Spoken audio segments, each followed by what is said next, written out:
الحمد للہ وکفا وسلام علی عبادہ الذین اصطفا اما بعد اعوذ باللہ من الشیطان الرجیم بسم اللہ الرحمن الرحیم انا نحن نزلنا الذکر وَإِنَّا لَهُ لَحَافِظُونَ سبحان ربک رب العزت عما یصفون وسلام علی المرسلین والحمد للہ رب العالمین اللہم صلی علی سیدنا محمد وعلی آل سیدنا محمد وبارک وسلم۔ آج کی مجلس میں حفاظ قرآن کی خصوصی دعوت کی گئی ہے، لہذا آج کا عنوان بھی قرآن مجید کی تحفیظ کی تاریخ ہے۔ یہ انٹرسٹنگ بھی ہے اور ہر ایک کو پتہ بھی ہونا چاہیے۔ اللہ رب العزت نے جو پہلی آسمانی کتابیں اتاری ان کی حفاظت اللہ نے ان امتوں کے سپرد فرمائی، والربانیون والاحبار بما استحفظوا من کتاب اللہ۔ اس وقت کے جو علماء تھے اور اولیاء تھے ان کے ذمہ تھا کہ کتابوں کی حفاظت کریں۔ آپ جانتے ہیں انسان ناقص ہے، وہ امتیں ان کتابوں کی حفاظت نہ کر سکیں، ان میں بہت ساری چیزیں شامل ہو گئیں۔ قرآن مجید چونکہ اللہ کا کلام ہے اور آخری کتاب ہے، اللہ نے اس کی حفاظت کا ذمہ خود لیا۔ فرمایا انا نحن نزلنا الذکر، بے شک اس نصیحت نامے کو ہم نے نازل کیا، وَإِنَّا لَهُ لَحَافِظُونَ، اور اس کی حفاظت کے بھی ہم ہی ذمہ دار ہیں۔ تو یہ چونکہ اللہ کا کلام ہے، اللہ نے اس کی حفاظت کرنے کا خود انتظام فرمایا۔ ایک بادشاہ جب عہد کرتا ہے کہ میں ملک کی حفاظت کروں گا تو پھر وہ خود جا کے سرحدوں پہ پہرا نہیں دے سکتا، اس کے لیے وہ ایک فوج تیار کرتا ہے۔ اس فوج میں زمینی فوج بھی ہوتی ہے، ہوائی فوج بھی ہوتی ہے، بحری فوج بھی ہوتی ہے۔ چنے ہوئے لکھے پڑھے صحت مند خوبصورت نوجوان سلیکٹ کیے جاتے ہیں، ان کو ٹریننگ دی جاتی ہے، ان کو وسائل دیے جاتے ہیں، پھر وہ فوج سرحدوں کی حفاظت کرتی ہے تو بادشاہ کی بات پوری ہو جاتی ہے کہ میں نے سرحدوں کی حفاظت کر کے دکھا دی۔ ہو بہو یہی مثال ہے کہ اللہ رب العزت نے جب فرمایا کہ اس کی حفاظت ہمارے ذمے ہے تو اس کا طریقہ یہ بنا کہ اللہ نے اپنے بندوں اور بندیوں کے دلوں میں قرآن مجید کی محبت پیدا کر دی۔ اس محبت کی وجہ سے کتنے لوگ ایسے ہیں جو یہ چاہتے ہیں کہ ہم حافظ بنیں، اور کتنے لوگ ہیں جو بچے کے پیدا ہوتے ہی نیت کر لیتے ہیں ہم نے اس کو حافظ بنانا ہے، حافظہ بنانا ہے۔ وہ محبت ایسی چیز ہے کہ جس کی وجہ سے لوگ قرآن مجید کے حافظ بنتے ہیں۔ قرآن مجید کی حفاظت کے مختلف انداز ہیں۔ کچھ ایسے لوگ ہوتے ہیں جو قرآن مجید کے حروف کے محافظ ہوتے ہیں، ان کو قاری کہتے ہیں، وہ تجوید جانتے ہیں، علم جانتے ہیں، تاکہ ہر حرف کو اس کے مخرج سے اس کی صفات کے ساتھ نکالا جائے، ورنہ تو سین میں اور سا میں فرق ہی نظر نہیں آئے گا۔ تو یہ قاری حضرات بتاتے ہیں کہ اب آپ کا یہ حرف ٹھیک نہیں نکل رہا، تو یہ حروف قرآن کے محافظ ہیں۔ چنانچہ ایک مرتبہ ہمیں ایک مسئلہ پیش آیا، نیو یارک یونیورسٹی میں ایک صاحب مصر کے تھے جو نماز پڑھاتے تھے، اور وہ جب نماز پڑھاتے تو والضحیٰ سورت جب پڑھتے تو وہ تلاوت کرتے تھے والضحیٰ واللیل اذا سگا۔ اب چونکہ جیم کو گاف بولنے کی عادت ہے، جدہ کو گدہ کہتے ہیں، تو اسی طرح وہ تلاوت بھی ایسی کرتے تھے۔ تو ایک بچہ تھا جس نے کسی قاری صاحب سے قرآن پڑھا ہوا تھا، اس نے اعتراض کیا کہ یہ لفظ سجا ہے، سگا نہیں ہے۔ بات آگے بڑھی، علماء تک پہنچی تو انہوں نے بتایا کہ ہاں یہ تو تلاوت ٹھیک نہیں ہے۔ تو پھر ایک باقاعدہ حافظ قرآن جو اچھے قاری تھے ان کو وہاں امام بنایا گیا، اور اللہ رب العزت نے ایک بچے کے ذریعے قرآن مجید کے ایک حرف کا جو غلط یعنی مخرج تھا اس کو ٹھیک کروا دیا۔ تو یہ جو قراء حضرات ہوتے ہیں یہ حروف قرآن کے محافظ ہوتے ہیں. کوئی حرف غلط نہیں نکل سکتا، اپنے مخرج سے نکلے گا تو وہ اس کو مانیں گے، ورنہ بتائیں گے کہ یہ لفظ ٹھیک نہیں نکل رہا. جو حفاظ قرآن ہوتے ہیں وہ الفاظ قرآن کے محافظ ہوتے ہیں. چنانچہ ان کے سامنے بڑے سے بڑا عالم بھی کوئی آیت پڑھے گا تو اگر کسی لفظ میں فرق ہوگا وہ فوراً بتا دیں گے جی کہ یہ لفظ ایسے نہیں ہے، چونکہ یعلمون اور تعلمون کے مشابہ بہت لگتے ہیں، تو وہ بتا دیں گے کہ جناب یہ لفظ ایسے نہیں، یہ ایسے ہے. تو قاری حضرات یہ حروف قرآن کے محافظ ہیں، حفاظ یہ الفاظ قرآن کے محافظ ہیں، اور جو علماء کرام ہوتے ہیں یہ معارف قرآن کے محافظ، معانی قرآن کے محافظ ہیں. چنانچہ دنیا میں کتنے لوگ آئے جنہوں نے قرآن مجید سے اپنی مرضی کی تفسیر نکالنی چاہیے، حالانکہ اپنی مرضی کی تفسیر نکالنی جائز نہیں ہے. بھئی جس کا کلام ہے اس کی کیا منشا ہے یہ وہی جانتا ہے. میری بات کا جو مفہوم ہے وہ میں ہی بتانے کا حق زیادہ رکھتا ہوں کہ میرا مقصد کیا تھا، یہ نہیں کہ الفاظ میرے ہوں اور مفہوم آپ اپنا نکالتے پھریں. اس لیے اپنی رائے سے تفسیر کرنا اس کو منع کر دیا گیا. تو امت میں اگر کوئی ایسے فتنے آئے کہ جہاں لوگوں نے معانی قرآن کو بدلنے کی کوشش کی تو علماء امت نے صاف ان کی غلطیوں کی نشاندہی کر دی. تو علماء قرآن معانی قرآن کے محافظ ہیں. تو قاری حضرات حروف قرآن کے محافظ، حفاظ حضرات الفاظ قرآن کے محافظ، علماء کرام معانی قرآن کے محافظ، اور جو مشائخ حضرات ہیں یہ معارف قرآن کے محافظ ہیں. چنانچہ حضرت اقدس تھانوی رحمۃ اللہ علیہ نے جو مسائل السلوک لکھے ہیں، قرآن مجید سے انہوں نے ذکر السلوک کے کتنے اعلیٰ مسائل کا استنباط کیا ہے. یہ سارے مل کے یہ اللہ کی گویا ایک فوج بن گئی جو قرآن کی حفاظت کے اوپر جمی ہوئی ہے. یہ محافظ ہے. چنانچہ اس امت کو اللہ تعالیٰ نے چند باتوں میں امتیازی شان عطا فرمائی. تورات اور انجیل میں اس امت کی جو نشانیاں لکھی ہیں ان میں ایک نشانی یہ لکھی ہے کہ اس امت کو پہلی امتوں کی نسبت حافظے کی قوت زیادہ دی جائے گی، ذہانت زیادہ دی جائے گی.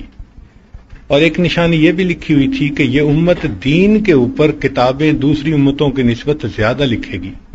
اور یہ دونوں نشانیاں پوری ہو گئیں. آج جو انسان کا آئی کیو لیول ہے، تاریخ میں کبھی ہسٹری میں ایسا آئی کیو لیول پہلے نہیں تھا.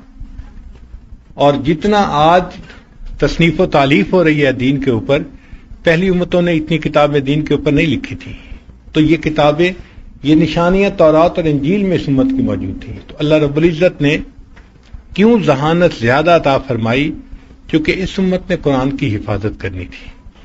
چنانچہ صحابہ رضی اللہ تعالیٰ عنہم میں سے بہت سارے حضرات ایسے تھے جیسے قرآن مجید نازل ہوتا تھا وہ اس کو فوراً یاد کر لیتے تھے. ادھر قرآن کا نزول مکمل ہوا، ادھر ان کا قرآن کا حفظ مکمل ہو گیا، تو وہ قرآن مجید کے حافظ بن گئے. چنانچہ آج لکھے پڑھے لوگ سامنے ہیں، جانتے ہیں کہ کسی بھی ڈاکومنٹ کو سیو کرنے کے دو طریقے ہوتے ہیں. ایک ہوتا ہے اس کی ہارڈ کاپی بنا لینا، پرنٹر سے فائل کو پرنٹ کر کے فائل میں لگا دیں تو وہ سیو ہو گیا. اور ایک ہوتا ہے کہ اس کو ہارڈ ڈسک پہ یا فلاپی ڈسک پہ یا فلیش ڈرائیو پہ اس کو سیو کر لینا، یہ سافٹ کاپی کہتے ہیں. تو ڈاکومنٹ کو سیو کرنے کے دو طریقے، hard copy and soft copy. اللہ رب العزت نے بھی اپنے قرآن مجید کو دو طریقوں سے محفوظ کروایا. سب سے پہلے تو نبی علیہ السلام پر جب وحی اترتی تھی تو اللہ کے حبیب صلی اللہ علیہ وسلم صحابہ کو بلاتے تھے جو لکھنا جانتے تھے، ان کو کاتبین وحی کہا جاتا ہے. 16-18 کے قریب ان کی تعداد تھی، اور ان سے یہ قرآن پاک لکھوا دیتے تھے. تو وہ لکڑی کے اوپر، پتھر کے اوپر، کپڑے کے اوپر مختلف چیزیں جو اس وقت اویلیبل تھیں جس پر لکھا جا سکتا تھا، تو وہ آنے والی آیات کو لکھ دیا کرتے تھے. تو قرآن مجید باقاعدہ نبی علیہ السلام لکھواتے تھے، پارچات تھے جن کے اوپر لکھا جاتا تھا. چنانچہ قرآن مجید لکھ کر بھی محفوظ کیا گیا۔ اب جب نبی علیہ الصلوۃ والسلام نے اس دنیا سے پردہ فرمایا تو حضرت عمر رضی اللہ عنہ نے صدیق اکبر عنہ کو مشورہ دیا کہ امیر المومنین، وہ قرآن مجید جو لوگوں کے پاس موجود ہے اس کو اگر ہم سرکاری تحویل میں لے لیں تو وہ زیادہ سیف ہوگا۔ چنانچہ عمر رضی اللہ عنہ کے مشورے سے سیدنا صدیق اکبر عنہ نے ایک کمیٹی بنائی، زید رضی اللہ عنہ کو اس کا انچارج بنایا، وہ حافظ قرآن تھے اور باقی سارے بھی حافظ تھے۔ ان کو کہا کہ دیکھیں آپ لوگ بھی حافظ ہیں، اب آپ وہ جتنے پارچات لوگوں کے پاس تھے نا وہ آپ لیں اور ان کو محفوظ کریں ایک جگہ۔ چنانچہ ام المومنین سیدہ حفصہ رضی اللہ تعالی عنہا، جو عمر رضی اللہ عنہ کی بیٹی تھیں اور نبی علیہ السلام کی بیوی تھیں اور امت کی ماں تھیں، وہ لکھنا بھی جانتی تھیں، تو ان کے پاس ان پارچات کو ایک جگہ پر جمع کروا دیا گیا۔ چونکہ وہ جانتی تھیں لکھنا پڑھنا تو ان کی نگرانی میں اس میں کوئی تبدیلی نہیں کر سکتا تھا، وہ اس فن کو جانتی تھیں۔ چنانچہ عمر حضرت ابوبکر صدیق رضی اللہ عنہ نے سارے ان چیزوں کو ایک جگہ اکٹھا کر دیا، تو صدیق اکبر عنہ کا نام پڑا جامع القرآن، قرآن کو ایک جگہ جمع کرنے والے۔ پہلے تو بکھرا ہوا تھا نا، اب ایک جگہ جمع ہو گیا تو یہ جامع القرآن بن گئے۔ پھر جب عثمان غنی رضی اللہ عنہ کا زمانہ آیا تو اسلام 44 لاکھ مربع میل تک پھیل گیا، دور دور تک صوبے بن گئے تھے۔ ان کو قرآن مجید کی کاپی پہنچانے کی ضرورت پیش آئی، تو عثمان غنی رضی اللہ عنہ نے پھر وہی جو قرآن مجید کے پارچات ایک جگہ جمع تھے ان کو لے کے، تو چمڑے کے اوپر اس وقت لکھنے کی ٹیکنالوجی آ چکی تھی، انہوں نے چمڑے کے اوپر اس کو لکھوا کے اس کی 7 کاپیاں بنوائیں اور 7 مختلف صوبوں کے اندر اس کو بھجوا دیا۔ تو عثمان غنی رضی اللہ عنہ کا نام پڑ گیا ناشر القرآن، قرآن کو نشر کرنے والے، اس کو دنیا کے اندر پھیلانے والے۔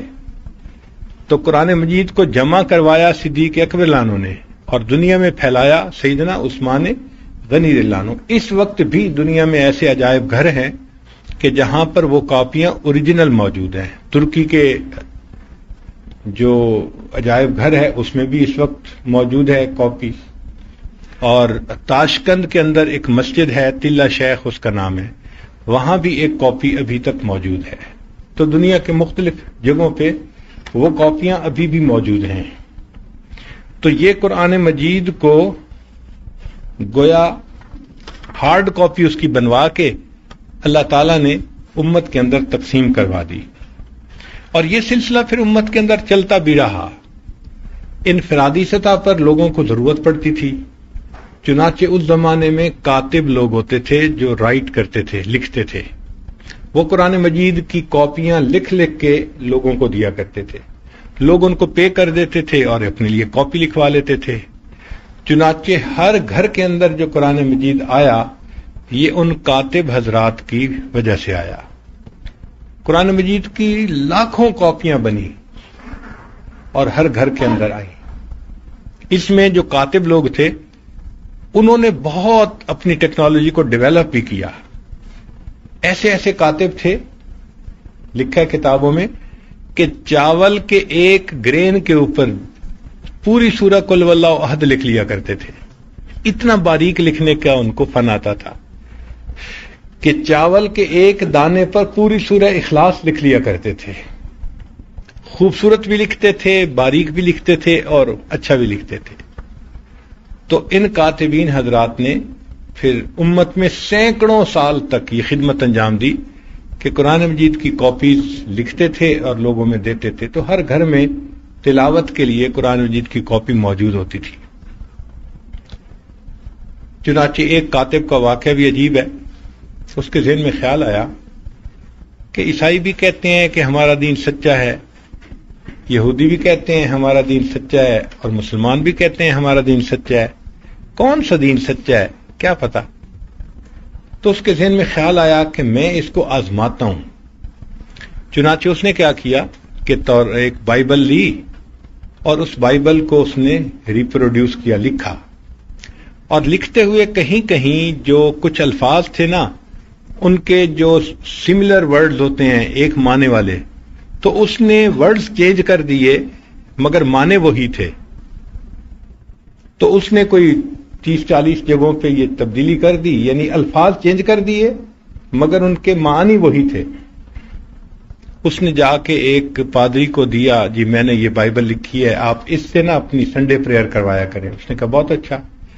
1 سال تک وہ پادری پریئر کرواتا رہا اور اس کو پتہ نہ چلا کہ اس میں کوئی لفظ بدلا ہے یا نہیں بدلا۔ تو اس نے پھر فیصلہ کیا کہ اس کا مطلب ہے کہ ان کو تو پتہ ہی نہیں چلتا کہ کتاب میں کوئی تبدیلی بھی آئی ہے کہ نہیں آئی، تو یہ سچا دین کیسے ہو سکتا ہے۔ پھر اس نے اسی طرح تورات لی اور اس کو بھی لکھا، اور اس میں بھی یہی کام کیا کہ معانی وہی رہے، الفاظ بدل گئے۔ نتیجہ کیا نکلا کہ جو ربائی تھا یہودی، اس نے 1 سال تک اس کی تعلیم دی اور اس کو بھی پتہ نہ چلا کہ کہیں کوئی تبدیلی ہوئی ہے یا نہیں ہوئی۔ پھر اس نے یہی کام قرآن مجید کے ساتھ کیا کہ قرآن مجید کو لکھا اور کہیں کہیں الفاظ جو تھے نا مختلف، معانی وہی تھے، الفاظ ڈیفرنٹ تھے، وہ تبدیل کر دیے۔ اب اس نے ایک حافظ قرآن تھے، عالم تھے، ان کو لا کر دیا، جی میں نے بڑی محنت سے قرآن لکھا ہے، میں آپ کے لیے ہدیہ لایا ہوں۔ تو اس نے لے لیا، شکریہ ادا کیا۔ اب جب 2-4 دن گزرے تو ایک دن اس کاتب کے دروازے پر وہی عالم آئے، انہوں نے دروازہ کھٹکھٹایا، یہ باہر نکلا، پوچھا کیسے آئے؟ اس نے کہا جی میں یہ پوچھنے آیا ہوں کہ یہ قرآن پاک لکھا کس نے ہے؟ اس نے کہا جی میں نے لکھا ہے۔ جی میں یہ پوچھنے آیا ہوں کہ آپ نے جاگتے لکھا ہے یا سوتے ہوئے لکھا ہے؟ اس نے کہا نہیں جاگتے ہوئے لکھا ہے۔ اس نے کہا اس میں یہاں غلطی، یہاں غلطی، جتنی جگہ پر اس نے تبدیلیاں کی تھیں اس حافظ قرآن نے ہر غلطی کی نشاندہی کر دی۔ وہ کاتب کلمہ پڑھ کے مسلمان ہو گیا کہ واقعی قرآن مجید کے اندر غلطی نہیں رہ سکتی۔ تو اللہ رب العزت نے قرآن مجید کی حفاظت اپنے بندوں سے کروائی۔ اس امت نے حفاظت قرآن میں بہت اعلیٰ کام کیا، اور الحمدللہ کہ کتابی شکل میں یہ قرآن ہر زمانے میں موجود رہا۔ اچھا، بعض جگہوں پر کاغذ پر بھی لکھا ہوا قرآن موجود ہے، بعض جگہوں پر پتوں پہ قرآن پاک لکھا ہوا محفوظ ہے، لکڑی کے تختوں پہ لکھا ہوا۔ چنانچہ ہم نے سمرقند میں ایک ایسی لائبریری دیکھی، لوہے کی شیٹیں تھیں 4 فٹ بائی 8 فٹ کی، اور ان شیٹوں پہ انگریوڈ قرآن پاک لکھا ہوا، یعنی کھود کے لکھا ہوا، پورا ڈھیر لگا ہوا تھا زمین سے لے کے چھت تک۔ تو میں نے پوچھا کہ بھئی قرآن پاک کو لوہے پہ لکھنے کی کیا ضرورت تھی؟ انہوں نے کہا جی جیسے دنیا میں ہوتے ہیں نا، یہ گرین وچ ٹائم ہے، یہ اسٹینڈرڈ ٹائم ہے، تو اگر کبھی بھی ٹائم کو میئر کرنا ہو یا کمپیئر کرنا ہو تو اس کے ساتھ دیکھتے ہیں۔ تو مسلمان بادشاہوں نے اپنے زمانے میں قرآن مجید پہ انگریو کر کے قرآن لکھوا دیا کہ اگر کبھی بھی کسی لفظ کے بارے میں کوئی شبہ ہو کہ اس میں نقطے تھے نہیں تھے، یا یہ حرف تھا یا یہ حرف تھا، تو ہمارے پاس ایک سٹینڈرڈ کاپی موجود ہو، پوری دنیا اس کے ساتھ اس کو کمپیئر کر سکے۔ تو امت نے قرآن پاک کی حفاظت کے لیے بہت ہی اعلیٰ کام کیا۔ اس میں کئی جگہ انہوں نے اللہ کا نام سرخ سیاہی سے لکھا، بہت خوبصورت طریقے سے قرآن پاک لکھا، لیکن حیرت کی بات یہ تھی کہ پتوں پہ لکھا ہوا قرآن پاک کیسا تھا معلوم نہیں۔ وہ اس زمانے میں کوئی ٹیکنالوجی جانتے تھے جس سے پتوں کو وہ ٹریٹ کر لیتے تھے اور پتے ٹوٹتے نہیں تھے۔ جب میں نے قرآن پاک دیکھا تو وہ جیسے شیشم کے درخت کے پتے ہوتے ہیں نا کہ ان میں رگیں چل رہی ہوتی ہیں، وہ بالکل صاف پتا نظر آتا تھا، اور اس کو جلد کیا گیا تھا، اور پتہ نہیں کتنے سینکڑوں سال پہلے لکھا گیا ہوگا، اور وہ بالکل محفوظ تھا۔ اللہ کی شان۔ تو قرآن پاک کو مختلف زمانوں میں اس طرح لکھ کے محفوظ کیا گیا۔ پھر اس میں ایک بڑا کام امت کی عورتوں نے کیا کہ اس زمانے میں کاتب چونکہ تھوڑے ہوتے تھے، ڈیمانڈ زیادہ ہوتی تھی، تو یہ ڈیمانڈ کیسے پوری ہو، اس کا طریقہ یہ نکالا کہ جو بچیاں گھر میں تعلیم حاصل کر لیتی تھیں اور اپنے رشتے کے انتظار میں ہوتی تھیں کہ کوئی اچھی پرپوزل آئے تو ماں باپ ان کی شادی کر دیں، تو گھر میں ان کے پاس فرصت ہوتی تھی، تو یہ بچیاں کیا کرتی تھیں، روزانہ صبح اٹھ کر گھر کے کام کاج سمیٹ لیتی تھیں، پھر باوضو ہو کر بیٹھ جاتی تھیں اور قرآن پاک لکھنا شروع کر دیتی تھیں۔ ہر بچی اپنے لیے ایک قرآن پاک لکھتی تھی. جب مکمل ہو جاتا تھا تو ماں باپ اس کی سنہری جلد بنوا دیتے تھے، اور جب اس بچی کا نکاح ہوتا تھا تو اس کو جہیز کے اندر یہ قرآن پاک دیا جاتا تھا. تو امت کی ہر لڑکی نے قرآن پاک لکھا اور قرآن پاک کو محفوظ کرنے میں اپنا حصہ ڈالا. پھر ایک ایسا وقت بھی آیا کہ جب دنیا میں پرنٹنگ پریس بن گئے. چنانچہ رشیا میں ایک جگہ ہے، اس کا نام ہے کازان. تو کازان کے ایک عالم تھے، ان کا نام تھا حمزہ بے رحمت اللہ علیہ. انہوں نے سب سے پہلے لینن گراڈ کے اندر قرآن پاک کو پرنٹ کیا. یہ فرسٹ ٹائم جو پرنٹنگ ہوئی تاریخ میں. پھر اس کے بعد ہیمبرگ میں یہ قرآن پاک پرنٹ ہوا، اور پھر اس کے بعد ایران میں پرنٹ ہوا. پھر تو پرنٹنگ کا ایسا سلسلہ چلا کہ آج الحمدللہ پرنٹڈ قرآن مجید پوری امت میں ہر گھر میں تقریباً موجود ہے. یہاں پر بھی الحمدللہ سعودی عرب میں مدینہ طیبہ میں قرآن مجید کی پرنٹنگ کا اتنا اچھا ادارہ ہے، دل سے دعائیں نکلتی ہیں اللہ تعالیٰ اور برکتیں دے اور ان لوگوں کی عزت میں اللہ اضافہ فرمائے. اور آنے والے ہر حاجی کو قرآن مجید تقسیم کیے جاتے ہیں. تو یہ قرآن مجید پرنٹڈ ہر گھر کے اندر موجود ہے. تو گویا قرآن مجید کی جو ہارڈ کاپی تھی وہ اس وقت پوری دنیا کے اندر موجود ہے. آپ کہیں بھی ہوں، پہاڑی علاقے میں ہوں، گرم علاقے میں ہوں، ٹھنڈے علاقے میں ہوں، جہاں بھی ہوں گے، آپ اگر کسی مسلمان سے پوچھیں تو وہ اپنے گھر سے قرآن مجید لا کے آپ کو دے دے گا.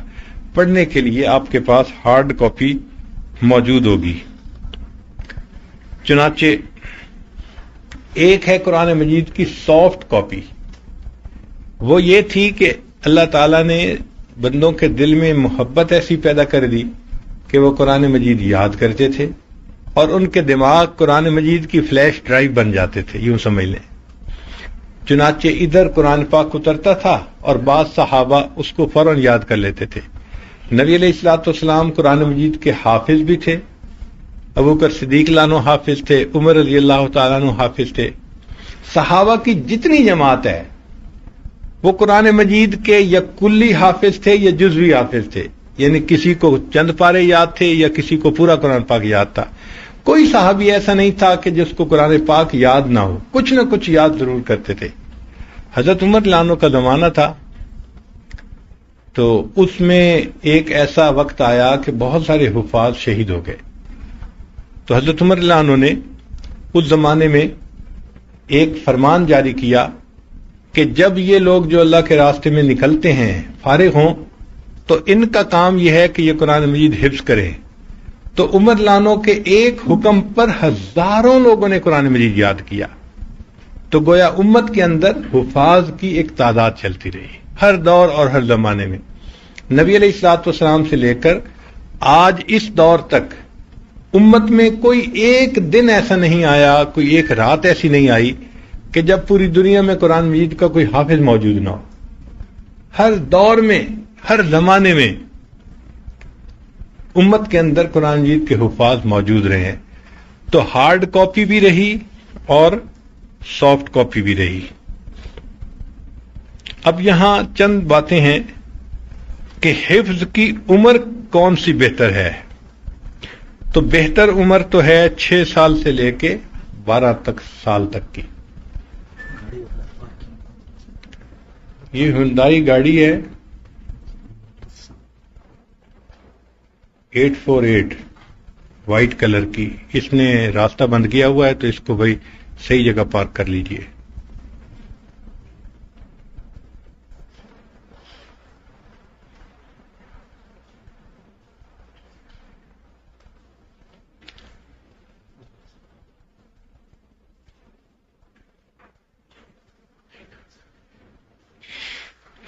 تو حفظ کی جو عمر ہے وہ 6 سال سے لے کے 12 سال تک کی عمر بہترین عمر ہے. اس عمر میں بچے کی یادداشت کی جو ہوتی ہے نا کیپیبلٹی وہ میکسیمم ہوتی ہے. اس کو کہتے ہیں النقش کالحجر، یعنی پتھر پہ لکیر کی طرح. جیسے پتھر کی لکیر نہیں مٹتی تو اس زمانے میں یاد کیا ہوا قرآن پاک بچے کو نہیں بھولتا. 6 سال کی عمر اس لیے بتائی گئی کہ فزیکلی جب بچہ پیدا ہوتا ہے نا تو اس کا برین گرو کرتا ہے. وہ جو برین گرو کرنے کی عمر ہے نا وہ 5 سال تک رہتی ہے. اگر 5 سال سے پہلے بچے کو قرآن پاک یاد کرنے پر لگا دیں وہ کر تو سکتا ہے مگر اس کا ذہن پوری طرح گرو نہیں کرتا. چونکہ وہ ٹینشن لے گا تو اس کی وجہ سے اس کے اندر ہارمون کارٹیزون جو ہے وہ پیدا ہوں گے اور وہ برین کی گروتھ کو روکیں گے. تو اس لیے ایڈوائزیبل یہی ہے کہ 5 سال کے بعد حفظ میں ڈالا جائے. ہاں کوئی صورتیں یاد کروا دینا اس میں کوئی حرج نہیں ہوتا, وہ بچہ یاد کر سکتا ہے. چنانچہ ایک مرتبہ ہم ایک جگہ مہمان تھے تو جو صاحب خانہ تھے ان کی اہلیہ عالمہ تھیں. کھانے کے بعد انہوں نے کہا اپنے ہسبینڈ کو کہ بھئی بچے کو لے جاؤ اور یہ حضرت صاحب کو اپنا سبق سنائے. تو وہ اپنے بچے کو لے کے آئے. وہ اتنا چھوٹا سا بچہ تھا کہ بغیر سہارے کے کھڑا نہیں ہو سکتا تھا. آپ سوچیں کتنا چھوٹا ہوگا, تھا بھی کمزور سا. تو ہم نے اس کو دیوار کے ساتھ لگا دیا اور اس کے دونوں طرف تکیے رکھ دیے. تو بچے کو تکیے کی سپورٹ مل گئی تو وہ کھڑا ہوا. ہم سمجھے تھے کہ شاید یہ قل واللہ احد سورت سنا دے گا یا کچھ اور پڑھ دے گا, لیکن بچے نے تو پڑھنا شروع کیا. ہم حیران ہیں, سورہ ملک تبارک الذی بیدہ الملک پوری سورت اس بچے نے سنا دی. یا اللہ, اتنا چھوٹا بچہ اور یہ سورہ ملک کا حافظ ہے, سبحان اللہ. تو چھوٹے چھوٹے بچے بھی قرآن مجید کو یاد کر لیتے ہیں. وہ زبان نہیں جانتے, وہ معنی نہیں جانتے, لیکن قرآن مجید ان کے دلوں میں نقش ہوتا ہے. یہ اللہ کی عجیب شان ہے. لیکن بہترین عمر 6 سال سے لے کے 12 سال کی ہے. اس عمر میں جو بچے حافظ بنتے ہیں عام طور پہ ان کو 2 سال لگتے ہیں حافظ بننے میں. ایوریج بچے 2 سال میں حافظ بن جاتے ہیں. جو سستی کرتے ہیں, توجہ نہیں دیتے, وہ 3 سال بھی لگا سکتے ہیں, اس سے زیادہ بھی لگ سکتا ہے. جو قابل ہوتے ہیں, محنت کرتے ہیں, وہ 2 سال سے پہلے بھی کر لیتے ہیں. ایسا بھی ہوتا ہے کہ بعض لوگ بڑی عمر میں جا کے قرآن مجید کے حافظ بنتے ہیں اور بعض چھوٹی عمر میں بن جاتے ہیں. چنانچہ کتابوں میں لکھا ہے کہ ہارون رشید کے دربار میں ایک بندہ اپنے بیٹے کو لایا اور اس نے کہا کہ ہارون رشید صاحب آپ میرے بیٹے سے قرآن سنیں. وہ بچہ اتنا چھوٹا تھا کہ باپ سے ضد کرنے لگا, ابو میں قرآن تب سناؤں گا جب آپ وعدہ کریں کہ مجھے گڑ کی ڈلی لے کے دیں گے. اس زمانے کی کینڈی یہی ہوتی تھی, گڑ کی ڈلی کھا لینا. تو والد نے اس کو کہا ہاں بیٹا میں وعدہ کرتا ہوں میں تمہیں گڑ کی ڈلی لے کے دوں گا. تو بچے نے کہا ٹھیک ہے میں سناتا ہوں. ہارون رشید خود بھی حافظ تھا, اس نے کئی جگہوں سے قرآن سنا اور اس بچے نے اس کو بالکل صحیح سنا دیا. جب اس کی ڈیٹ آف برتھ کا ریکارڈ دیکھا گیا تو بچے کی عمر اس وقت صرف 5 سال تھی. یعنی 5 سال کی عمر میں اس نے حفظ قرآن مکمل کر لیا تھا. تاریخ میں یہ بھی لکھا ہے. اور ایسا بھی ہوا کہ 7 سال میں, 10 سال میں, 12 سال میں, 18-20 سال میں اور اس سے اوپر کی عمر میں بھی لوگ حافظ بنے.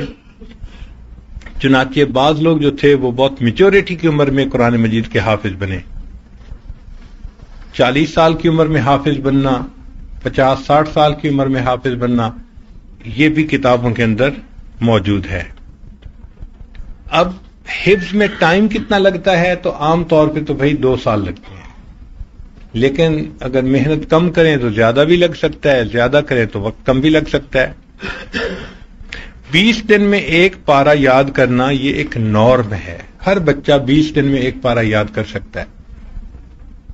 ویسے بعض بزرگوں نے جلدی بھی یاد کر لیا. چنانچہ حضرت نانوتوی رحمۃ اللہ کے بارے میں لکھا ہے حج کے سفر پر چلے.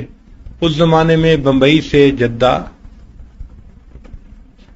سمندر کے ذریعے آتے تھے اور سمندر میں سمندری طوفان آ جاتے تھے تو جہاز کو ایک جگہ لنگر انداز ہونا پڑتا تھا ورنہ ڈوبنے کا خطرہ ہوتا تھا. تو اس وجہ سے رمضان سے پہلے سفر شروع کرنا پڑتا تھا ورنہ حج گزر جاتی تھی اور سفر ختم نہیں ہوتا تھا.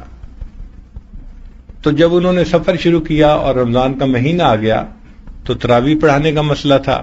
اللہ کی شان کہ ان کے ساتھ علماء کی ایک بڑی جماعت تھی, لیکن ان تمام علماء میں کوئی قرآن مجید کا کامل حافظ نہیں تھا. سب کو قرآن پاک یاد تھا, سورتیں یاد تھیں, علماء تھے, لیکن پورا قرآن پاک یاد نہیں تھا. تو کسی نے کہا کہ حضرت کوئی بات نہیں, آخری سورتوں سے تراویح پڑھ لیں گے. حضرت نے فرمایا مجھے اچھا نہیں لگتا کہ اتنے بڑے بڑے علماء ہوں اور آخری صورتوں سے یہ قرآن مجید تراویح پڑھائیں. میں کوشش کرتا ہوں، چنانچہ حضرت دن میں ایک پارہ یاد کرتے اور رات کو تراویح میں سنا دیتے. ادھر رمضان مکمل ہوا، ادھر ان کا قرآن مکمل ہو گیا. تو ایک مہینے میں پورا قرآن مجید یاد کرنے کی بھی مثال موجود ہے. اس سے بھی کم وقت میں یاد کرنے کی مثال ہے. چنانچہ امام محمد رحمت اللہ علیہ بڑے امیر آدمی کے بیٹے تھے، نواب کے بیٹے تھے اور بڑے ذہین تھے. ان کے والد ان کو لے آئے امام اعظم ابو حنیفہ رحمۃ اللہ کے پاس کہ حضرت اس کو اپنا شاگرد بنا لیں. حضرت نے فرمایا بہت اچھا. چنانچہ امام محمد رحمت اللہ علیہ امام ابو حنیفہ رحمۃ اللہ کے شاگرد بنے. چند دن میں حضرت نے ان سے پوچھا بھئی آپ قرآن پاک کے حافظ نہیں ہیں؟ اس نے جواب دیا جی میں حافظ تو نہیں ہوں. فرمانے لگے آپ کو پتہ نہیں میرا شاگرد بننے کے لیے یہ پری ریکویزٹ ہے، یہ پری کوالیفیکیشن ہے کہ ہر بچے کو حافظ ہونا چاہیے. آپ جائیں پہلے حافظ بنے پھر میرے پاس علم حاصل کرنے کے لیے آئیں. تو امام محمد رحمت اللہ علیہ امام ابو حنیفہ رحمۃ اللہ کو سلام کر کے چلے گئے. ایک ہفتے کے بعد جمعہ کے دن پھر واپس آئے تو امام ابو حنیفہ رحمۃ اللہ نے سوچا کہ یہ استاد کو سلام کرنے کے لیے ویکینڈ پہ آیا ہے، تو پوچھا سناؤ بھائی کیا حال ہے، کام شروع کیا یا نہیں کیا؟ حضرت میں پورا قرآن پاک مکمل یاد کر کے واپس آ گیا. تو ایک ہفتے میں قرآن مجید یاد کرنے کی بھی مثالیں موجود ہیں. اور حضرت مفتی تقی عثمانی دامت برکاتہم نے اپنی کتاب تراشے میں ایک واقعہ لکھا ہے. ایک بڑے عالم تھے، ان کا نام تھا ہشام کلبی. بہت بڑے عالم تھے. ایک دفعہ بات چلی تو دوستوں نے کہا جی کہ فلاں عالم ہے اور فلاں عالم بھی ہے، حافظ بھی ہے. جب ان کا نام آیا تو لوگوں نے کہا جی عالم تو واقعی بڑے ہیں، حافظ نہیں ہیں. وہ کہتے ہیں کہ میرے دل میں بات پیدا ہوئی کہ میں حفظ کیوں نہ کروں. وہیں بیٹھے بیٹھے میں نے حفظ کی نیت کر لی اور فرماتے ہیں کہ 3 دن میں میں نے پورے قرآن پاک کو یاد کر لیا. تو 3 دن میں بھی قرآن مجید کو یاد کرنے کی مثالیں موجود ہیں.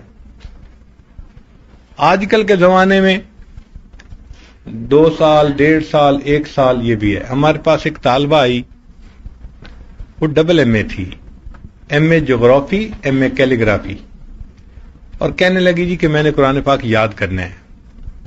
تو جو جامعہ کی پرنسپل تھیں انہوں نے اس کو مشورہ دیا بھئی حفظ تو چھوٹی عمر کی بچیاں کرتی ہیں، آپ ان کے درمیان بیٹھیں گی بھی تو آپ کو عجیب فیل ہوگا کہ وہ 6-7 سال کی بچی ہیں اور آپ ڈبل ایم اے پاس ہو، بڑی عمر کی ہو. تو بہتر یہ ہے کہ اب آپ نا علم پڑھ لو، بخاری شریف والا کورس کر لو. اس نے کہا جی مجھے حفظ کا شوق ہے، میرا دل چاہتا ہے پہلے میں حافظہ بنوں پھر اس کے بعد میں عالمہ بھی بن جاؤں گی. ان کا ٹھیک ہے. چنانچہ اس بچی کو حفظ کی کلاس میں بٹھا دیا گیا. 7 مہینے کے بعد مجھے پرنسپل کی طرف سے اطلاع ملی جی کہ وہ بچی کا قرآن پاک مکمل ہو گیا. میں نے کہا کہ بھئی 7 مہینے میں قرآن پاک؟ تو ایسے دل میں خیال گزرا کہ ایسا تو نہیں کہ یہ بڑی عمر کی لڑکی تھی تو معلمہ کی اس سے دوستی ہو گئی ہو اور معلمہ اس کو بس سبق دے کے آگے چلاتی رہی ہو، پیچھے منزل کی طرف دھیان ہی نہ دیا ہو. تو میں نے پرنسپل سے پوچھا کہ بھئی اس کی منزل کچی ہے یا پکی ہے؟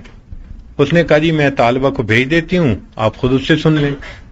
چنانچہ ہم نے اس طالبہ کو بلایا اور پردے کے پیچھے وہ بیٹھ گئی. تو میں نے قرآن پاک کو تقریباً 5-6 جگہ جہاں غلطی لگتی ہے، اچھے حافظ بھی غلطی کھا جاتے ہیں. ہمارے ہاں مشہور ہے سورہ جاسیہ دن پڑھنے تے راتی نہ آسیہ، اس میں حفاظ کو غلطی لگتی ہے، متشابہ لگتے ہیں. تو میں نے اس سے 5-6 جگہوں سے سنا، اس بچی نے بالکل صحیح قرآن پاک سنا دیا. تو خوشی ہوئی کہ اس بچی نے 7 مہینے میں قرآن مجید کو یاد مکمل کر لیا. ہمارے ہاں ایک مفتی صاحب نوجوان تھے، وہ آئے اور کہنے لگے حضرت میں نے بخاری شریف تک کورس مکمل کر لیا ہے، میرے دل میں قرآن مجید یاد کرنے کا بڑا شوق ہے. میں نے کہا بہت اچھا، رمضان کا مہینہ آ رہا ہے، آپ ہمارے یہاں مسجد میں اعتکاف بھی کر لیں، نفلی پورا مہینہ. اور قرآن پاک بھی یاد کر لیں. تو ہم نے دعاؤں سے اس کا قرآن پاک شروع کروا دیا. اللہ کی شان کہ اس نے دن میں ایک پارہ یاد کرتا اور رات کو تراویح میں سنا دیتا، پھر اگلے دن اگلا پارہ، پھر رات کو تراویح میں. 1 مہینے میں پورا قرآن پاک یاد کر لیا. میں نے ایک جگہ نقل کیا کہ انہوں نے مفتی صاحب نے 1 مہینے میں قرآن پاک یاد کر لیا. تو میرا بیٹا حافظ حبیب اللہ ہے، وہ کہنے لگا ابو جی 1 مہینے میں نہیں، میں خود حافظ ہوں، مجھے پتہ ہے. اس نے 28 دن میں مکمل کیا تھا. یعنی 28 دن میں اس وقت بھی ایک نوجوان عالم دین نے پورے قرآن مجید کو مکمل یاد کر لیا. قرآن مجید کے عشاق ہر زمانے میں موجود رہے.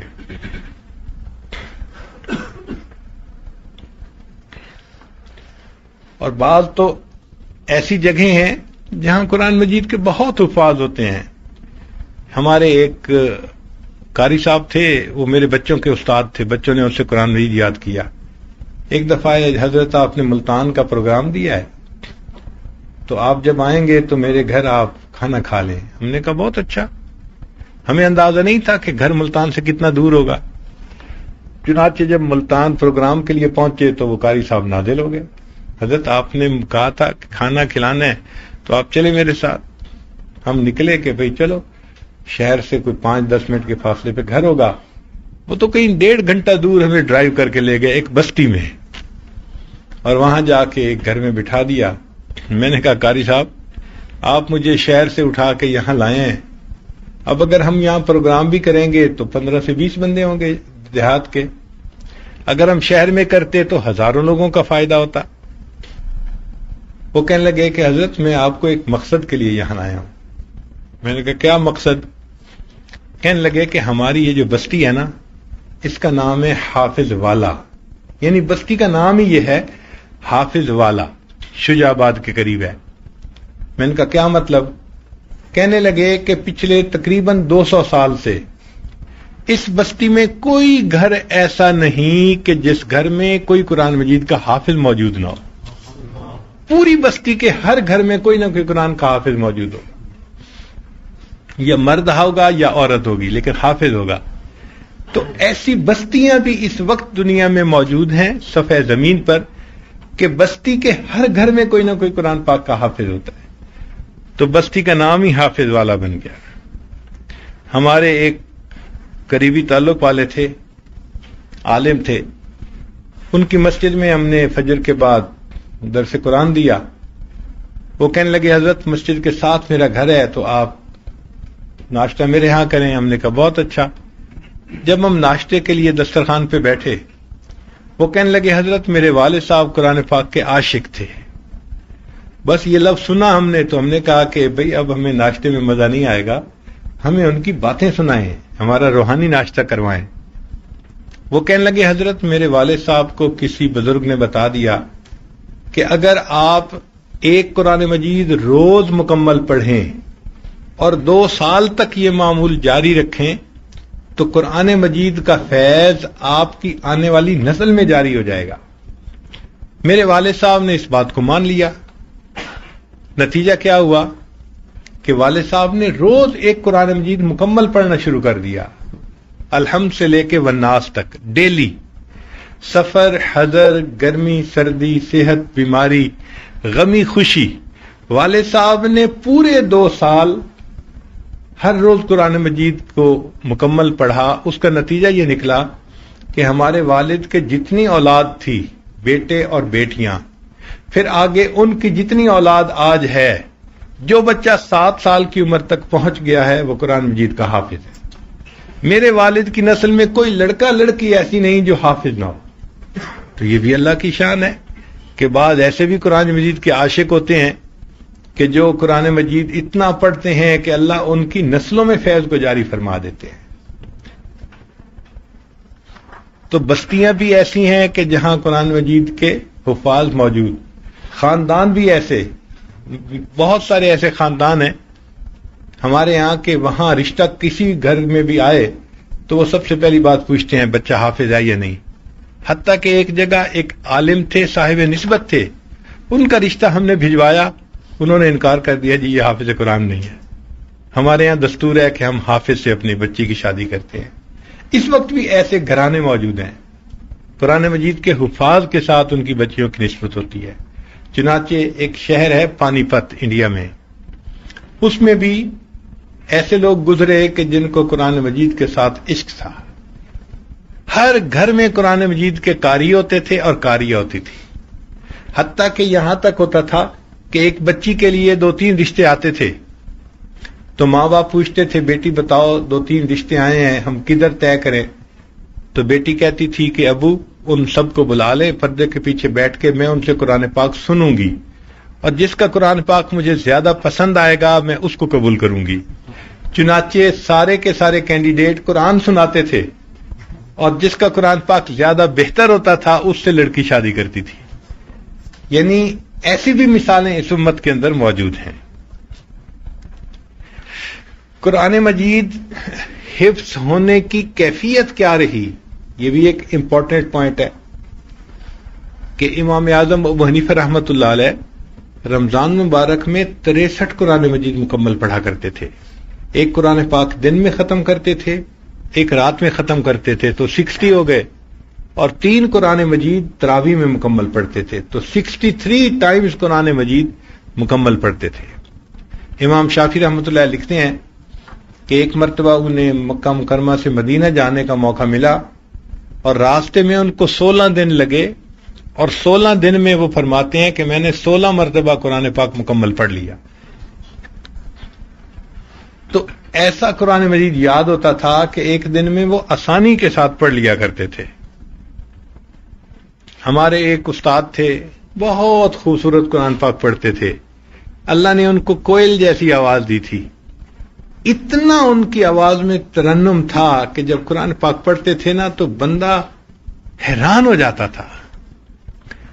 اس زمانے میں عمر چھوٹی تھی، کوئی 6-7 سال کی ہوگی، مجھے یاد ہے سردیوں کی لمبی رات تھی، رمضان کا مہینہ تھا۔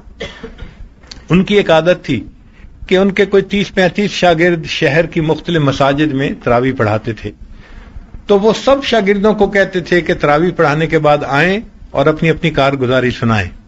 تو جن سے جو غلطیاں ہوتی تھیں وہ اصلاح کرتے تھے، سمجھاتے تھے اور پھر اگلے دن کی ہدایات دیتے تھے۔ ایک دن وہ سب طلباء جمع تھے تو کسی طالب علم نے کہہ دیا حضرت آج تو 25 کی رات ہے، آڈ رات ہے۔ کہنے لگے ہاں۔ اس نے کہا کہ حضرت آپ کا قرآن سننے کو دل چاہتا ہے۔ کہنے لگے بہت اچھا، میری 4 رکعت تراویح رہتی ہیں، میں تراویح کی نیت کر لیتا ہوں، آپ لوگ پیچھے نفل کی نیت کر لیں۔ تدائی کے بغیر اگر ایسی جماعت ہو جائے تو شرعاً اس کی اجازت ہے۔ چنانچہ حضرت نے 2 رکعت کی نیت باندھ لی اور ہم لوگ پیچھے صف بنا کے کھڑے ہو گئے۔ اب انہوں نے الف لام میم سے پڑھنا شروع کیا۔ اللہ کی شان دیکھیں، پڑھتے رہے اور ہم تو پیچھے گم تھے۔ ایسی ان کی مترنم آواز تھی اور اتنی فلو کے ساتھ پڑھ رہے تھے کہ ہمیں وقت کا احساس ہی نہیں تھا۔ پتہ اس وقت چلا جب انہوں نے 29 پارے مکمل کرنے کے بعد رکوع کیا۔ ان ون گو 29 پارے پڑھے انہوں نے، اور ہم اتنا جام ہو چکے تھے کھڑے کھڑے کہ ہم سے رکوع میں نہیں جایا جا رہا تھا، یعنی ہمیں کوشش کر کے رکوع کرنا پڑا، اتنا جسم ایک جگہ سیٹ ہو گیا تھا، گھنٹوں کھڑے رہے تھے۔ اور پھر اس کے بعد اگلی رکعت میں انہوں نے آخری پارہ پڑھا اور قرآن پاک مکمل کر دیا۔ تو 2 رکعت میں قرآن مجید پورا پڑھنے کی بھی مثالیں موجود ہیں۔ اللہ اکبر کبیرہ۔ ہمارے ایک اور استاد تھے، ان سے میں نے عربی قاعدہ شروع میں پڑھا۔ وہ قاری تو نہیں تھے لیکن حافظ بڑے پکے تھے۔ ان کا معمول تھا زندگی کا ایک قرآن پاک روزانہ پڑھنا۔ وہ روزانہ فجر کے بعد قرآن پاک پڑھنا شروع کرتے تھے اور عصر کے وقت روزانہ ختم قرآن ہو رہا ہوتا تھا ان کا۔ ہم ان کو آنکھوں سے دیکھتے تھے، بیٹھے ہوئے ان کے ہونٹ ہل رہے ہوتے تھے۔ عمر چھوٹی تھی، شاید 6-7 سال ہوگی، یعنی وہ عمر تھی کہ میرے پاس پورے محلے کے گھروں کا نا ویزا موجود تھا، ملٹیپل۔ جس گھر میں جب چاہیں آپ چلے جائیں، ہر گھر میں محبتیں ملتی تھیں، پیار ملتا تھا، کھانے کی چیزیں ملتی تھیں، ہر گھر میں پیار ہوتا تھا۔ وہ عمر تھی۔ چنانچہ میں ان کے گھر ایک دفعہ گیا تو ان کی بڑی بیٹی کی شادی ہوئی تھی اور رخصتی کے بعد وہ پہلی مرتبہ اپنے والد کو ملنے کے لیے آئی تھی۔ تو تو صاف ظاہر ہے وہ دلہن بنی ہوئی تھی، زیورات سے لدی ہوئی تھی. وہ بچی آئی اور آ کے اپنے والد سے ملی. تو والد صاحب نے کہا بیٹا سناؤ ٹھیک ہو، خیریت سے ہو؟ اس نے کہا ہاں ابو میں ٹھیک ہوں. تو اس کے بعد وہ بچی بھی بیٹھ گئی اور چارپائی کے ساتھ والد بھی بیٹھ گئے. اب والد نے قرآن پڑھنا شروع کر دیا. تو بچی کہنے لگی ابو میں اتنی دور سے صرف آپ کو ملنے کے لیے آئی ہوں، آپ مجھ سے باتیں تو کریں. تو کہنے لگے بیٹی آپ نے خیریت پوچھی، میں نے بتا دی، آپ کی خیریت کا پتہ چل گیا، اب میں آپ سے اور کیا باتیں کروں، میں قرآن ہی پڑھوں گا. یعنی وہ قرآن پڑھتے رہتے تھے، درمیان میں بات کرنے کا موقع ہوتا تھا تو تلاوت یعنی موقوف کر کے بات کا جواب بھی دے لیتے تھے، پھر قرآن پڑھتے تھے، اور بغیر ٹینشن کے اور تردد کے سہولت کے ساتھ وہ عصر سے پہلے قرآن مکمل پڑھ لیا کرتے تھے. تو قرآن پڑھنے والوں کی ایسی بھی مثالیں موجود ہیں. البتہ ایک مرتبہ ہمیں قرآن مجید کے کمپیوٹر سے ملاقات کا موقع ملا. کراچی میں ہم ایک جگہ تھے، ایک نکاح کی مجلس تھی. تو کسی نے مجھے بتایا کہ حضرت یہ جو بیٹھے ہیں نا صاحب، یہ قرآن مجید کے کمپیوٹر ہے. تو مجھے شروع میں تو یہ لفظ برا لگا. میں نے کہا کیا لوگوں کے ذہن میں یہ نئی نئی ٹیکنالوجی کے لفظ بیٹھ گئے ہیں؟ بھئی تم کہو قرآن کے قاری ہیں، قرآن کے حافظ ہیں، قرآن کے عالم ہیں، یہ الفاظ ہیں جو قابل ستائش ہیں. یہ کیا کہ قرآن کے کمپیوٹر ہیں؟ تو میں نے ناگواری کا اظہار کیا، کیوں قرآن کے کمپیوٹر کہہ رہے ہیں؟ اس نے کہا جی آپ دیکھ لیں. چنانچہ جب نکاح کی دعا ہو گئی، لوگ اٹھ کے جانے لگے، تو کچھ لوگ ان کے گرد جمع ہو گئے، ہم بھی ان میں تھے. وہ اکثر ان میں سے حفاظ بھی تھے. تو وہ جو لوگ تھے نا، وہ قاری صاحب سے پوچھ رہے تھے. اچھا حفاظ میں عام طور پر یہ ہوتا ہے کہ ایک دوسرے سے پوچھتے ہیں اچھا بھائی فتکونا، یعنی فتکونا کا لفظ بتا دیا، اب آگے کہاں کہاں ہے قرآن پاک میں اور آیت کیسے چلتی ہے یہ حافظ لوگ بتاتے ہیں. تو یہ پہلیاں ہوتی ہیں حافظ لوگوں کی کہ بھئی بتائیں فتکونا کہاں ہے، تو پڑھتے ہیں. مگر وہاں معاملہ ڈیفرنٹ تھا، وہاں کوئی لفظ نہیں پوچھ رہا تھا. لوگ پوچھ رہے تھے کہ حضرت وہ جو فتکونا کا لفظ ہے قرآن پاک میں کہاں کا ہے؟ تو وہ آیت نہیں پڑھ رہے تھے، وہ آگے بتاتے تھے فلاں پارا، فلاں سورت، فلاں آیت نمبر، آیت کا نمبر بتاتے تھے. اچھا جیب میں قرآن پاک تھا، ہم بھی کھول کے دیکھتے رہے، جہاں بتاتے تھے بالکل صحیح آیت نمبر. تو بڑی حیرانی ہوئی، کوئی 20 منٹ تک لوگ ان سے پوچھتے رہے، وہ ہر لفظ سن کے آگے بتاتے تھے فلاں پارا، فلاں سورت، فلاں آیت نمبر. یعنی قرآن پاک پڑھتے پڑھتے ان کو اتنا ضبط ہو گیا تھا کہ آیتوں کے نمبر بھی ان کو یاد ہو گئے تھے. تو واقعی 20 منٹ کے بعد خود میرے دل سے بات نکلی کہ یہ واقعی قرآن مجید کا کمپیوٹر ہے. ہم نے زندگی میں ایسا نہیں دیکھا تھا کہ کوئی ایسا حافظ ہو کہ جو آیتوں کے نمبر بھی یاد کرتا ہو. اللہ کی شان، قرآن مجید کی محبت اللہ نے دلوں میں ایسی ڈالی ہے کہ لوگوں نے قرآن مجید کو تو یاد کیا، آیات کے نمبر کے بھی حافظ بن گئے.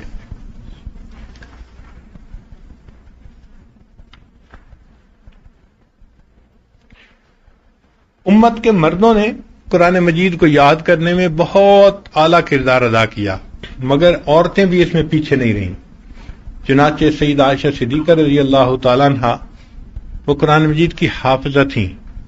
سیدہ حفصہ رضی اللہ تعالیٰ عنہا قرآن مجید کی حافظہ تھیں، اور بہت ساری صحابیات ایسی تھیں جو قرآن مجید کی حافظہ تھیں. پھر آگے محمد ابن سیرین رحمۃ اللہ علیہ مشہور تابعین میں سے ہیں، ان کی بہن تھیں حفصہ بنت سیرین. وہ قرآن مجید کی بہت مشہور قاریہ گزری ہے، حتیٰ کہ محمد ابن سیرین رحمۃ اللہ علیہ کو قرآن مجید کا کوئی لفظ ادا کرنے میں مشکل پیش آتی تھی تو وہ اپنی بہن سے پوچھتے تھے کہ قرآن مجید کے اس لفظ کو کیسے پڑھنا ہے، تو بہن بتاتی تھی کہ اس کی تلاوت ایسے کرنی ہے. ان کے بارے میں آتا ہے کہ انہوں نے گھر میں ایک کمرہ تھا جس کو مسجد بیت بنا رکھا تھا، گھر کی مسجد، اور وہ 35 سال تک اس کمرے میں نفلی اعتکاف کی نیت سے رہیں. صرف قضاء حاجت کے لیے اس کمرے سے باہر نکلتی تھیں اور وضو کرنے کے بعد پھر وہیں چلی جاتی تھی، اور سارا دن وہ امت کی بچیوں کو اور چھوٹے بچوں کو قرآن پڑھاتی تھی.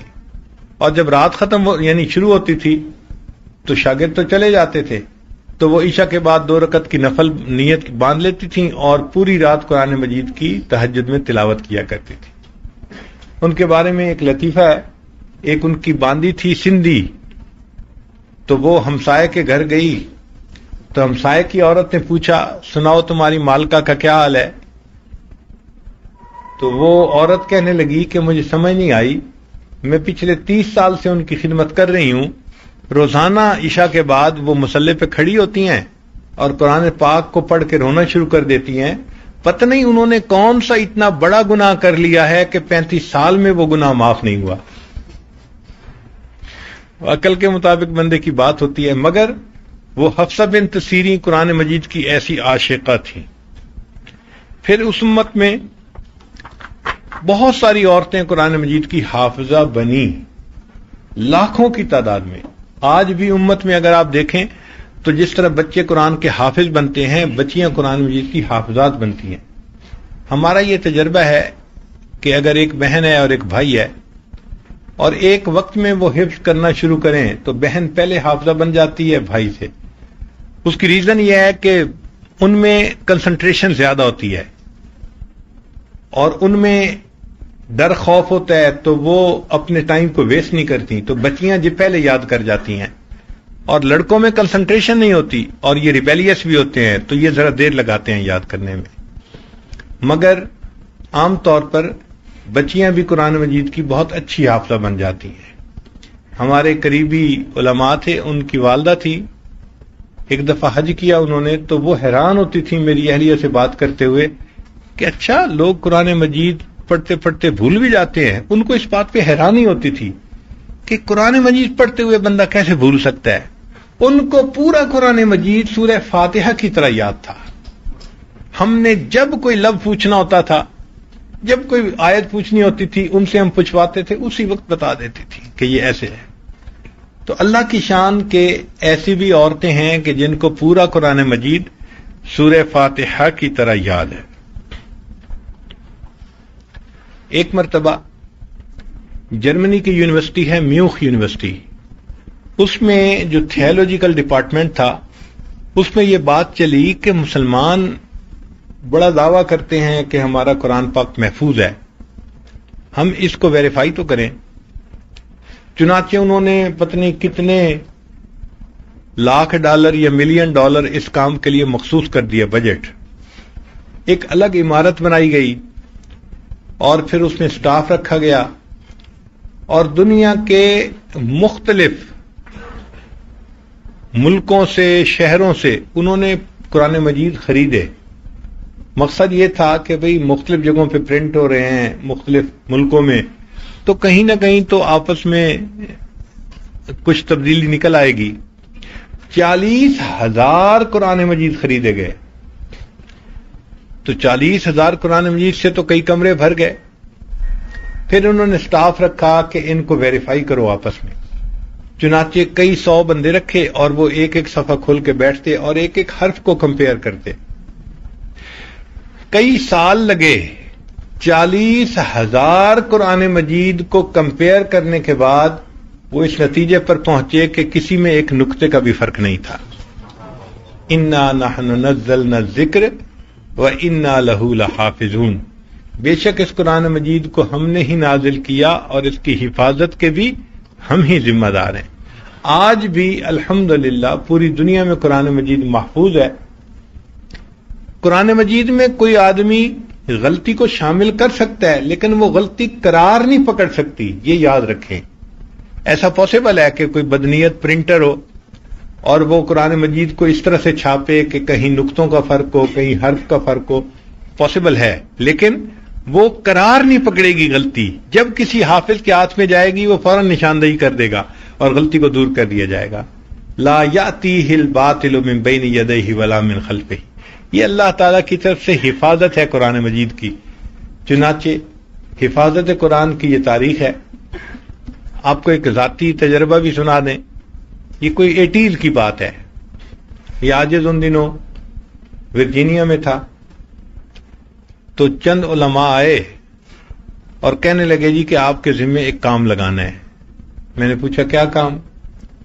کہنے لگے جی کہ یہاں پر ایک انٹرفیتھ کونسل بنی ہوئی ہے جس میں مختلف مذاہب کے لوگ ہیں اور وہ آپس میں مل بیٹھتے ہیں، ہفتے 10 دن میں ایک مرتبہ، اور آپس میں ایک دوسرے کے قریب آنے کی، ایک دوسرے کے دین کو سمجھنے کی بات چیت کرتے ہیں، تو آپ کو وہاں بھیجنا ہے۔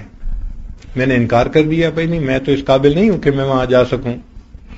انہوں نے کہا جی کہ پرابلم یہ ہے کہ ہم نے وہاں پر پہلے ایک عالم کو بھیجا جو باقاعدہ دارالعلوم سے فارغ التحصیل عالم تھے، لیکن جو لوگ وہاں تھے، ربائی، پادری، ہندو، دوسرے، وہ شاطر تیز لوگ تھے، انہوں نے اس سے سائنس کے سوال پوچھنے شروع کر دیے کہ قرآن مجید میں اس کے بارے میں کیا ہے، اس کے بارے میں کیا ہے۔ اب وہ عالم سائنس تو نہیں جانتے تھے کہ جی 7 زمینیں ہیں، 7 آسمان ہیں، اس کو ایکسپلین کریں، تو وہ تو نہیں جانتے تھے، تو چنانچہ وہ اس کو چپ کروا دیتے تھے۔ تو عالم نے کہہ دیا جی میں وہاں نہیں جا سکتا۔ پھر ہم نے کیا کیا کہ ہم نے ایک پی ایچ ڈی ڈاکٹر تھے، ان کو بھیجا کہ چلو بھائی یہ سائنس کی باتیں ان کو بتا سکیں گے۔ جب ان کو پتا چلا یہ پی ایچ ڈی ڈاکٹر ہیں، تو انہوں نے عربی کی زبان باتیں پوچھنی شروع کر دی کہ بھئی یہاں یہ لفظ ہے اور یہاں یہ لفظ ہے، تو یہ عربی میں فرق کیوں ہے؟ اب صاف ظاہر ہے کہ وہ صرف نحو میں اتنے ماہر نہیں تھے، تو وہ جواب نہ دے سکتے تھے، تو وہ بھی تنگ ہو گئے۔ پھر ہم نے ایک بندہ ایسا ڈھونڈا کہ جو عالم بھی تھے اور ان کی یونیورسٹی کی تعلیم بھی تھی۔ کہنے لگے ان کو پتہ چل گیا، تو چند دنوں کے بعد انہوں نے اس سے روحانیت کے مسئلے پوچھنے شروع کر دیے کہ جی اسلام میں یہ تزکیہ کیا ہے، تصفیہ کیا ہے، احسان کیا ہے، تو وہ عالم تو نہیں جانتے تھے، تو پریشانی ہوئی۔ کہنے لگے اب وہاں کوئی جا ہی نہیں رہا، لہذا جب کوئی بندہ نہیں ہوتا تو پھر ان کے دل میں جو آتا ہے وہ بات کرتے ہیں، تو ہم آپ کو لے جانا چاہتے ہیں۔ تو میں نے دل میں سوچا ٹھیک بندہ ڈھونڈا ہے، jack of all trade but master of none. تو اس کی اہمیت کو دیکھتے ہوئے میں نے کہا ٹھیک ہے بھائی میں انشاءاللہ وہاں جاؤں گا۔ ہم لوگ وہاں گئے اور ہم نے جا کے ان کو اپنا نام بتا دیا اور کہہ دیا کہ آئیں گے۔ تو میں نے ان کو کلیئرلی کہا کہ میں عالم نہیں، طالب علم ہوں، آپ جو پوچھیں گے مجھے آتا ہوگا تو میں بتا دوں گا، نہیں تو میں اپنے بڑوں سے پوچھ کے بتا دوں گا، لیکن آپ کو جواب ضرور دیا جائے گا، ایسا نہیں ہوگا کہ آپ کو جواب نہ دیں۔ تو وہ مطمئن ہو گئے، چنانچہ وہاں آنا جانا شروع کر دیا۔ اب وہاں 2-3 یہودی تھے جو ربائی تھے، یہودیوں کے عالم کو ربائی کہتے ہیں، کچھ عیسائی تھے، ان کے پادری تھے، وہ بھی آتے تھے، ہندو بھی تھے اور مذاہب کے لوگ بھی تھے۔ تو میرے لیے بھی ایک نیا ایکسپیرینس تھا۔ عجیب بات ہے کہ اس میں جو ربائی تھا نا، وہ مجھے آتے جاتے بڑے غور سے یوں دیکھتا رہتا تھا۔ تو شروع میں تو میں اپنے ذہن میں سوچتا تھا کہ یہ مجھے دیکھتا ہے پگڑی میں، جبے میں، تو یہ دیکھتا ہوگا کہ یہ آثار قدیمہ کدھر سے آ گیا۔ میرے ذہن میں یہی گمان تھا، لیکن اللہ کی شان کہ ایک دفعہ میں جب گزر رہا تھا تو وہ مجھے دیکھ کے کہتا ہے mister Ahmed you always come with a different respective look. اس دن مجھے احساس ہوا کہ نہیں، یہ آثار قدیمہ نہیں سمجھتا، بلکہ سنت کی مقناطیسیت ایسی ہے کہ اس کو سنت اچھی لگتی ہے۔ وہ دل میں یہ سوچ رہا ہوگا کہ ایسا تو حضرت موسیٰ علیہ السلام کی سنت تھی، تو میں تو اس کو نہ اپنا سکا، اور یہ مسلمان ہے اور اس نے موسیٰ علیہ السلام کی سنت کو بھی اپنایا ہوا ہے، جبے کو بھی اپنایا ہوا ہے۔ تو اس کے دل پہ نا ایک ہیبت تھی سنت کی۔ تو مجھے اور خوشی ہو گئی کہ چلو الحمدللہ اللہ تعالیٰ نے سنت کو اتنی مقناطیسیت دی ہے کہ لوگ اس کو پسند کرتے ہیں۔ اب یہ سلسلہ کئی مہینے چلتا رہا۔ ایک دن ایسا ہوا کہ جب میٹنگ ختم ہوئی تو جو سیکرٹری تھا اس نے پوچھا کہ جی اگلی میٹنگ کا ایجنڈا کیا ہوگا؟ تو میرے ذہن میں ایک بات آئی، میں نے کہا جی کہ اگلی میٹنگ میں ہر مذہب والا ان کے پاس جو کلام الہی ہے نا، ورڈ آف گاڈ جس کو کہتے ہیں، وہ اس کی تلاوت کر کے سنائے۔ تو سیکرٹری کو یہ بات بڑی اچھی لگی، اس نے کہا ویری گڈ، برائٹ آئیڈیا، اور اپروو کر دیا۔ اب ہم چلے گئے۔ نیکسٹ میٹنگ میں جب وہاں پہنچے تو اس نے جب شروع کی اپنی میٹنگ، اس نے کہا جی مسٹر احمد کہ آپ نے یہ مشورہ دیا تھا جو بولے وہی کنڈی کھولے، لہذا اب آپ شروع کریں، آپ اپنے ورڈ آف گاڈ کو سنائیں۔ چنانچہ میں تیاری کر کے گیا تھا۔ کتابوں میں ہم نے پڑھا کہ جو کچھ اللہ نے پہلی آسمانی کتابوں میں اتارا وہ سب کچھ اللہ نے قرآن پاک میں اتار دیا. جو قرآن مجید میں اترا وہ سارا کا سارا سورہ بقرہ میں آ گیا. جو سورہ بقرہ میں ہے وہ سارا کا سارا سورہ فاتحہ میں آ گیا. اس لیے اس کو فاتحۃ الکتاب کہتے ہیں. یہ پریفیس ہے، یہ سمری ہے پورے قرآن پاک کی. تو یہ دل میں بات آئی کہ اچھا چونکہ قرآن پاک میں کی یہ پوری سمری ہے سورہ فاتحہ، تو میں ان کے سامنے سورہ فاتحہ کی تلاوت کروں گا. چنانچہ میں نے سورہ فاتحہ کی تلاوت کی اور پھر ٹوٹے پھوٹے لفظوں میں جو اس کا ترجمہ میں بیان کر سکا تو میں نے ان کو بتا دیا. خوش ہو گئے. اس کے بعد پھر ایک عیسائی پادری بیٹھا ہوا تھا، اس کی باری آئی تو اس نے اپنی بائبل نکالی اور اس میں پہاڑی کا واز، وہ ان کا مشہور واز ہے، یہ بڑا لہک لہک کے پڑھتے ہیں کہ عیسیٰ علیہ السلام نے کہا کہ کوئی تمہارے ایک گال پہ تھپڑ لگائے تو تم اس کو دوسرا گال بھی پیش کر دو اور ایسے محبت سے پیش آؤ. اس نے اس کو پڑھنا شروع کیا. جب اس نے پڑھنا شروع کیا تو میں نے ہاتھ اٹھایا اور سیکٹری سے کہا جی کہ میں آپ کے ساتھ کوئی بات شیئر کرنا چاہتا ہوں. اس نے کہا کیا؟ میں نے کہا جی کہ ایجنڈا تو یہ تھا کہ ہر مذہب والا جو ان کے ہاں ورڈ آف گاڈ ہے اس کو ریسائٹ کرے گا. تو میں پوچھتا ہوں کہ کیا بائبل انگلش زبان میں اتری تھی جو یہ انگلش پڑھ رہے ہیں؟ اب وہ سمجھ گئے کہ اتری تو تھی عبرانی زبان میں اور ہم تو یہ اس کا ٹرانسلیشن پڑھ رہے ہیں، یہ ورڈ آف گاڈ تو نہیں کہلا سکتا. تو وہ ایسا کوشچن تھا کہ جس پہ وہ حیران ہو گیا. تھوڑی دیر تو خاموشی رہی. پھر اس کے بعد آگے جو ربائی بیٹھا تھا نا وہ بہت تیز آدمی تھا. وہ آگے بڑھا اور کہنے لگا mister Ahmed let me tell you loud and clear. یہ اس کے الفاظ تھے، let me tell you loud and clear, یعنی میں آپ کو یہ بات کھل کے بتانا چاہتا ہوں کہ جتنے دین اس وقت دنیا میں موجود ہیں صرف مسلمان ہیں جن کے پاس اصل ورڈ آف گاڈ موجود ہے، باقی سب کے پاس ترجمے موجود ہیں، ورڈ آف گاڈ موجود نہیں ہے. تو جب اس نے یہ الفاظ کہے اتنا دل کو خوشی ہوئی. میں نے آیت پڑھی انا نحن نزلنا الذکر وانا لہ لحافظون. ہم نے اس نصیحت نامے کو نازل کیا اور اس کی حفاظت کے بھی ہم ہی ذمہ دار ہیں.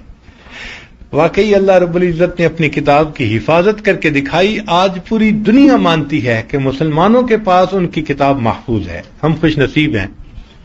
اب دیکھیں گاڑی کو کوئی دیکھے نا، کار کو دیکھے تو ذہن میں آتا ہے کہ یہ بندوں کو ایک جگہ سے دوسری جگہ پہنچانے کے لیے بنائی گئی ہے. ٹرک کو دیکھیں تو فوراً خیال آتا ہے کہ یہ میٹیریل ایک جگہ سے دوسری جگہ پہنچانے کے لیے بنایا گیا ہے. کرین کو دیکھیں تو فوراً ذہن میں آتا ہے یہ چیزوں کو اٹھانے کے لیے بنائی گئی ہے. تو مختلف گاڑیوں کو دیکھ کے نا فوراً اس کے بننے کا مقصد سامنے آتا ہے. ہارویسٹر کہیں چل رہا ہو تو بندہ دیکھتا ہے جی یہ گندم کاٹنے کے لیے بنایا گیا ہے. ٹریکٹر چل رہا ہو یہ جی زمین کو کھودنے کے لیے بنایا گیا ہے. تو ہر مشین کے بنانے کا ایک مقصد ہوتا ہے، وہ سامنے آ جاتا ہے. قرآن مجید کو بھیجنے کا ایک مقصد تھا، کیا؟ کہ اللہ تعالیٰ گری ہوئی انسانیت کو عزتیں دینا چاہتے تھے. کار مذلت میں پڑے ہوں کو اوج ثریا پہ پہنچانا چاہتے تھے. اس لیے عثمان غنی لانو فرماتے تھے ان اللہ یرفع بہذا الکتاب اقواما، اللہ اس کتاب کے ذریعے قوموں کو بلندی عطا فرماتے ہیں. تو دنیا میں اگر کوئی بندہ بڑا پریشان حال ہو، بڑا مصیبتوں میں گھرا ہوا ہو اور وہ چاہے کہ میں ذلت سے نکلوں اور عزت کی زندگی گزاروں، اللہ نے اس کے لیے قرآن مجید کو بنایا ہے. وہ قرآن مجید کو پڑھے، اس کی تعلیمات پر عمل کرے، پھر دیکھے اللہ تعالیٰ اس کو کیسے عزت عطا فرماتے ہیں. ہر لحظہ ہے مومن کی نئی شان نئی آن، کردار میں گفتار میں اللہ کی برہان.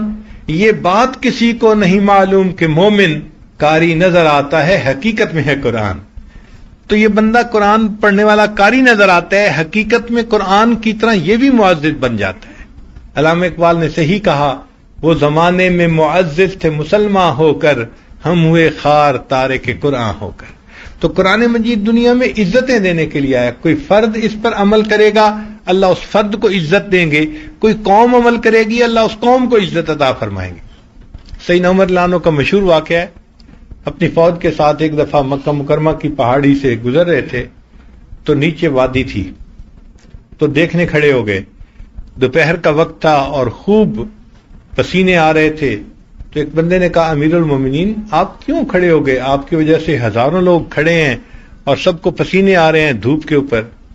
تو عمر رضی اللہ عنہ نے کہا کہ جب میں ینگ تھا، جوان تھا، اس وقت میرے والد خطاب مجھے بھیجتے تھے اونٹ چرانے کے لیے، تو میں اس وادی میں، اس ویلی میں اونٹ چرانے کے لیے آیا کرتا تھا، مگر مجھے اونٹ چرانے کا طریقہ نہیں آتا تھا، تو میرے اونٹ خالی پیٹ گھر جاتے تھے، اور شام کو میرا والد خطاب مجھے ڈانٹتا تھا اور کہتا تھا عمر تو بھی کیا زندگی گزارے گا، تجھے اونٹ بھی چرانے نہیں آتے۔ میں اپنے اس وقت کو یاد کر رہا ہوں کہ جب عمر کو اونٹ چرانے نہیں آتے تھے، اور آج اس وقت کو دیکھ رہا ہوں جب اسلام اور قرآن کے صدقے اللہ نے عمر کو امیر المومنین بنا دیا ہے۔ تو یوں قرآن مجید بندے کو عزتیں عطا کرتا ہے۔ ہمیں بھی چاہیے کہ ہم قرآن مجید کو پڑھیں اور اس کے اوپر عمل کریں، اس کو اپنا اوڑھنا بچھونا بنائیں۔ ہمارے حضرت رحمۃ اللہ فرماتے تھے تیرے ہاتھ میں ہو قرآن اور تو دنیا میں رہے پریشان، تیرے ہاتھ میں ہو قرآن اور تو دنیا میں رہے ناکام، تیرے ہاتھ میں ہو قرآن اور تو دنیا میں رہے غلام، غلامی نفس کی ہو، شیطان کی ہو یا کسی انسان کی ہو، نہ نہ نہ، ہمیں کہتا ہے یہ قرآن او میرے ماننے والے مسلمان، اقرا وربک الاکرم، تو پڑھ قرآن، تیرا رب کرے گا تیرا اکرام، تیرا رب تجھے عزت و وقار دے گا، تیرے ظاہر و باطن کو نکھار دے گا۔ اللہ تعالی ہمیں قرآن مجید کے ساتھ سچی محبت عطا فرمائے اور اس کی تعلیمات کے مطابق پوری زندگی گزارنے کی توفیق عطا فرمائے۔ وآخر دعوانا ان الحمد للہ رب العالمین۔